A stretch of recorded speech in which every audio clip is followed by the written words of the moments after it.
This is a point motor, and this is being used for switching the turnouts on the model railways. This particularly is a tortoise point motor. Now there are other motors as well available in the market, and some of them are cheaper, some of them are costlier, like these ones. But I don't have any of these motors with me, and I want to create a very economical solution using servos. So here we have this very basic MG90S servo. This is metal gear servo and is very tiny. The main function of servo is to rotate in 180-degree angle only. So this servo can oscillate in 180-degree angle continuously if you want it to, or we can just take that angle and we can stop it whenever we want it to. Now we can use this servo for our model railway switching operation, the turnout switching operation, the same way that the tortoise motor or the cobalt motor can be used. But the problem by using servo is that this doesn't have any mechanism where I can connect the spike to my turnout, the spike that actually moves the turnout from left to right and right to left. Well, there is one connector that comes with servo like these. These are the connectors which we can fit on here. These are the arms. We can fit this arm here, and then we can have a spike fitting on any of these holes here. You have these mounting holes. These are very small holes. I don't know if you can see them, but now the problem again is, even if you connect the spike here, it won't just do this motion, because if it is connected here, then there will be a circular motion that will happen here as well as the linear. Well, it is not a linear, but there will be a linear motion, but then that also adds the circular motion to it, and you will have it oscillating like that, not like that. Okay, so how can we achieve that linear motion from this circular servo? And it turns out to be very easy solution if we can just do our homework. So here I have few things with me which I'm going to show you.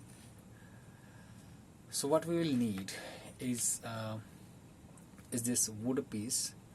This is particularly not exactly, but approximately like 20 mm by 9 or 10 mm wood piece, and this is around 55 mm. Then what I did is I cut this mounting section for the servo here, where I can then fit my servo in this fashion. I can also fit it from the top, or I can fit it from the bottom like that.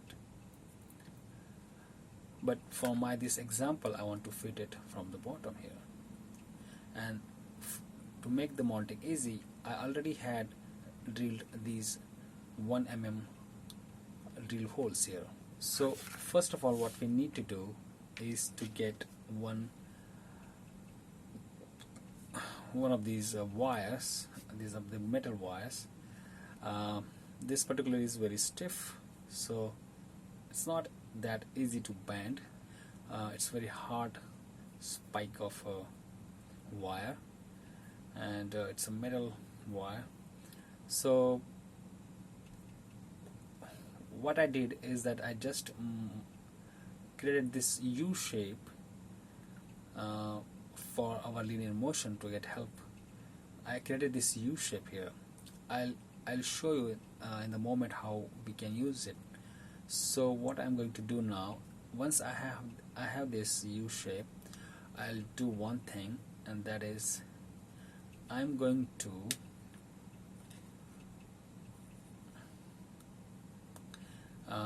I have these two small wood pieces. These are again 20 mm by 10 by 10 mm, so 20, 10, 10. And then what I did is then I also drilled 1 mm holes on these two pieces here, and then I'm going to mount them here. What I'm going to do now is take this and take here,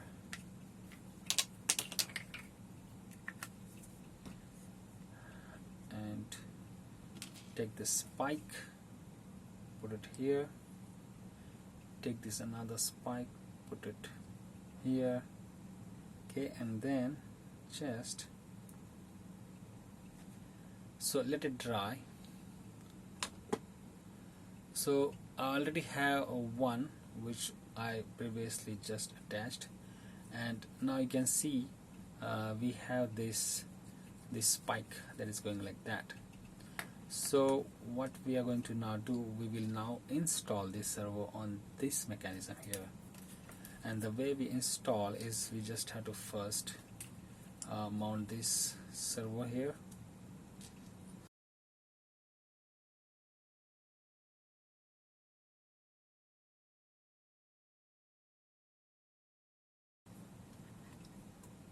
Right, so the servo is fitted, and now we will just need one extra thing here, which is what I did is I took this plastic arm and I cut this a piece here, so I just needed only this side of the arm. So here is the arm which I cut, and then I just inserted this 3 mm screw here. I think it's around 10 mm in the length, but you can have a shorter screw, that's also can work. And then I inserted these two visors here. So now what we will do is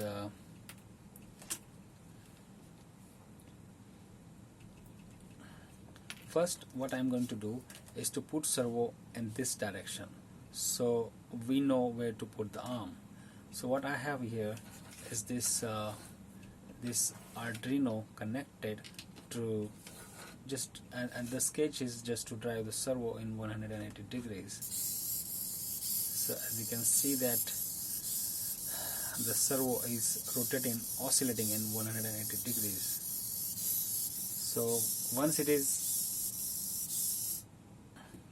at this moment in that side, then I will insert this screw here. Sorry for that.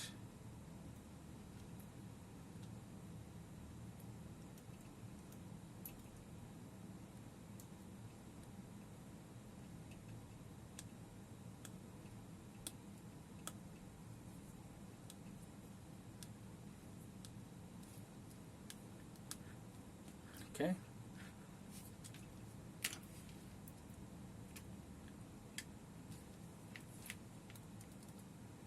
So